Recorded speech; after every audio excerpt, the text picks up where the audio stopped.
Você tá sentindo aquele frio na barriga? Talvez uma sensação de desespero, te falando que não dá mais tempo de estudar, que tem muito conteúdo para você ver ainda? Se sim, fica aqui que esse vídeo é para você. Olá, se você ainda não me conhece, seja muito bem-vindo, seja muito bem-vinda a esse canal. Que bom que você está aqui. Eu sou a Pietra Rodrigues, servidora pública federal atualmente, mas já passei 3 anos e meio numa secretaria de Estado. Em ambas ocasiões, eu fui nomeada em cenários de pós-edital. E aqui a gente fala sobre concursos, principalmente organização e estratégia, rotina e tudo que envolve esse mundinho da área pública. E usando exatamente essa experiência que eu tenho, estando no serviço público desde 2021 e tendo sido nomeada 2 vezes em pós-edital, hoje eu quero compartilhar com vocês as estratégias que eu usaria e que eu já usei também, faltando 15 dias aqui para uma prova que em específico estou falando do CNU hoje. Recentemente ali pesquisando no Instagram sobre o CNU, eu vi várias pessoas falando de formas diferentes sobre o assunto, mas que no fim, se você prestar bem atenção no contexto, tudo se resume à mesma sensação, que é uma insegurança gritante em relação ao tempo que falta até a prova, como se a partir de agora até lá não desse mais, que é impossível você fazer qualquer coisa que traga benefício. E eu entendo perfeitamente, eu sempre passei por isso na reta final, então saiba que é comum,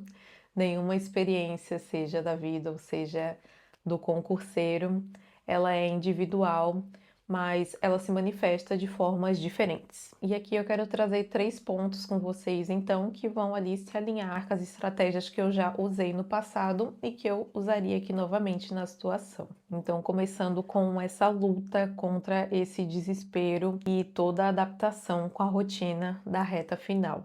Essa trava mental da reta final, ela é muito comum e eu particularmente sentia muita agonia.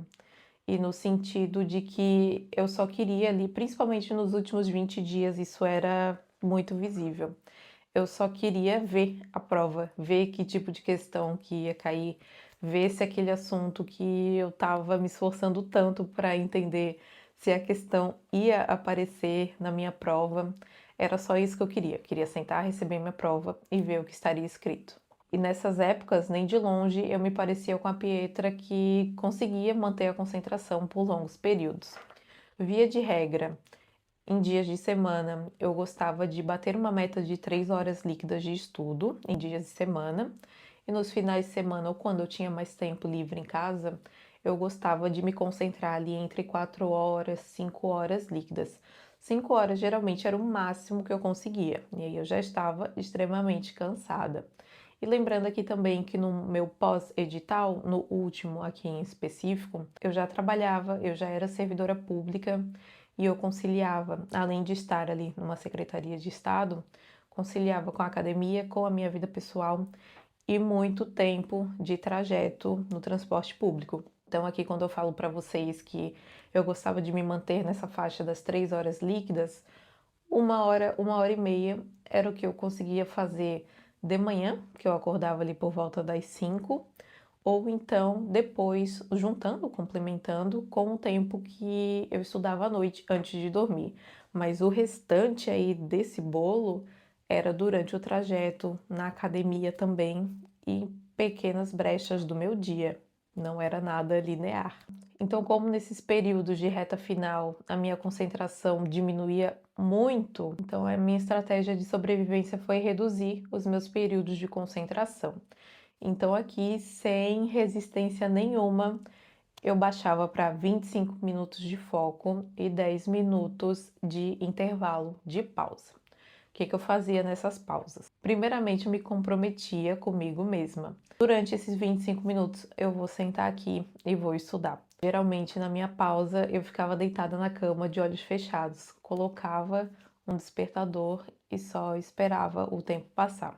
Depois voltava para mais um bloco de 25 minutos e mesmo que eu sentisse ali que eu conseguiria estender talvez para 30, 35 minutos, eu tomava o cuidado de não fazer isso nessa reta final, porque provavelmente isso iria me cansar muito mais mentalmente, porque aqui já não é mais uma questão de puro esforço, de pura disciplina, é você contra a sua parte mental.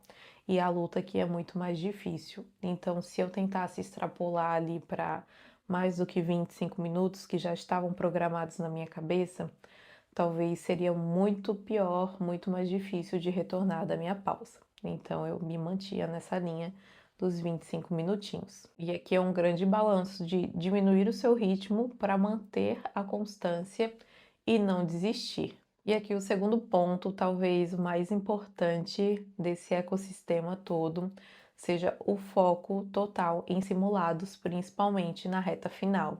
E aqui independente da porcentagem de conteúdo que você já viu, seja em cada disciplina ou seja ali no contexto geral. Quando eu comecei a fazer simulados, o meu desempenho já deu um salto significativo nas questões. Mas depois que eu comecei a corrigir os meus simulados de uma forma intencional, aí foi extraordinário o meu progresso. Eu ficava muito feliz a cada vez que eu resolvia um simulado. E aqui é crucial você entender que um simulado ele não serve somente para você medir o seu conhecimento nas questões. Ele é muito cirúrgico para você entender realmente onde está o seu ponto de fragilidade e reconhecer quando que você precisa voltar na teoria de uma forma muito aprofundada. E lembrando sempre que todo esse contexto de simulado, de correção, vai te dar a falsa sensação de que você está perdendo tempo, mas saiba que isso está te diferenciando e muito dos outros candidatos. O simulado também serve para você ganhar resistência, treinar seu corpo e a sua mente para ficar ali 4 horas e meia, 5 horas sentado no mesmo lugar, resolvendo uma prova, sem distrações ali para você. Você não vai estar com seu celular do lado, por exemplo. Praticar a passagem das questões por gabarito, até porque no dia da prova você não pode cometer ali nenhum deslize de marcar uma questão errada onde era para ser aqui em cima, por exemplo. E lidar com desconforto. Aqui, quando eu falo de resistência física e mental, a parte mental ela se volta muito para lidar com toda essa agonia e toda a ansiedade que um contexto de fazer uma prova num local fechado com outras pessoas desconhecidas ao seu redor, todo esse desconforto realmente que isso traz. Então, muitas vezes eu fazia meus simulados em uma cafeteria, por exemplo, mas isso era mais para que eu me acostumasse com o barulho. E o último ponto que eu quero trazer aqui é sobre a concorrência. Concorrência no geral é um tema que eu não gosto de pensar sobre, porque eu acho que no fundo a concorrência é eu versus eu. Eu já me abalei muito por causa da experiência de ter outros candidatos numa prova. Particularmente, eu sei muitíssimo bem como isso tem o potencial de afetar. Aqui o exemplo que eu trago, que aconteceu comigo, foi a prova da polícia científica, que era o que eu mais queria, que era onde eu gostaria muito de estar na época. E quando eu cheguei no local de prova, que era simplesmente uma universidade federal enorme, o meu bloco era nos fundos da universidade e eu cheguei pela parte central, pela parte principal. Então eu tive que atravessar uma boa parte, era quase uns 15 minutos andando. E eu fui caminhando e fui olhando muita gente, muitas pessoas inclusive estavam ali claramente num período de revisão com um caderninho e anotando coisas e conversando. Um único e simples pensamento foi capaz de me abalar, que foi o seguinte: será que todo mundo que está aqui quer o cargo do mesmo jeito que eu quero? Ali acabou para mim. Depois disso, então, eu criei uma estratégia para blindar a minha mente. Eu passei a repetir em voz alta as minhas qualidades e os meus diferenciais ali na preparação para o estudo. E isso intensificava muito na reta final da minha preparação, que é natural ali que surjam dúvidas, principalmente em relação à sua capacidade, né? Se no dia da prova você realmente vai ter internalizado tudo o que era necessário. O que eu internalizei como diferencial meu para minha prova que eu ocupo o meu cargo atual. No dia, minha prova foi num domingo à tarde, então no sábado eu fiz 7 horas líquidas de revisão. No domingo de manhã, antes de almoçar e ir para o local de prova, eu fiz mais 3 horas líquidas. Então, quando eu cheguei, apresentei minha documentação e fui lá para o meu lugar, ali eu tive a certeza de que pouquíssimas pessoas revisaram como eu revisei. Esse era o meu diferencial e aquilo ali bastaria para me tranquilizar para fazer uma boa prova.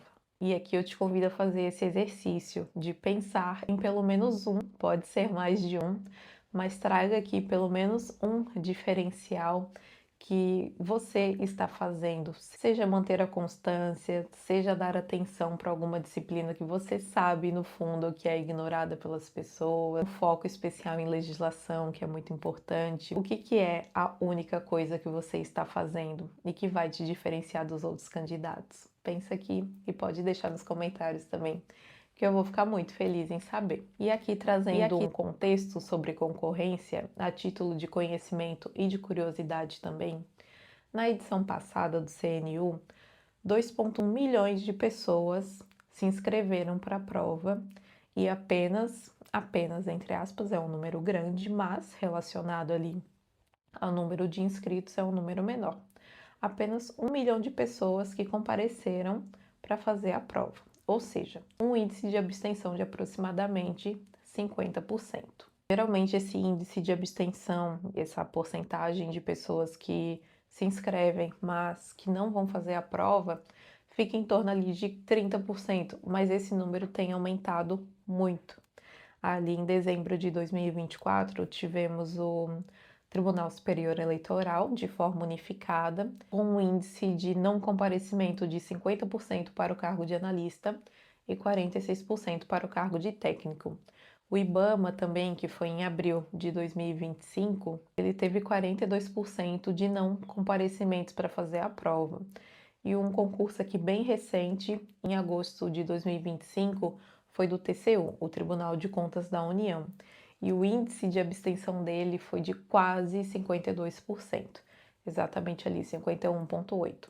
Então, saiba que essa tendência só tende a crescer. Então, em resumo, o que eu faria aqui faltando menos de 15 dias para chegar o CNU?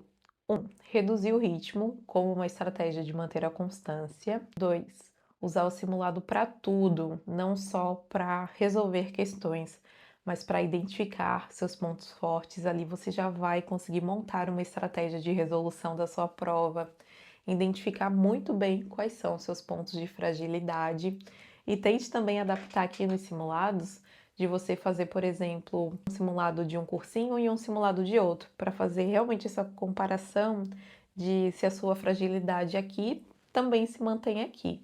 Esse vai ser um indicativo mais do que fortíssimo de que você precisa aprofundar muito bem naquela teoria específica. Terceiro ponto aqui, confiar no seu potencial e confiar também no trabalho que você já fez até aqui. Eu sei muito bem que a reta final, ela é difícil, ela é cheia de medos, mas não desista até aqui. Já tem uma data, você já sabe o dia que você vai ter que ir lá fazer uma prova, continue firme mais um pouquinho. Aproveita e deixa aqui o seu like, deixa o seu comentário no canal, se inscreve para não perder outros vídeos que estarão chegando por aqui também e confie no seu processo. Eu te desejo bons estudos e boa prova. Um beijo!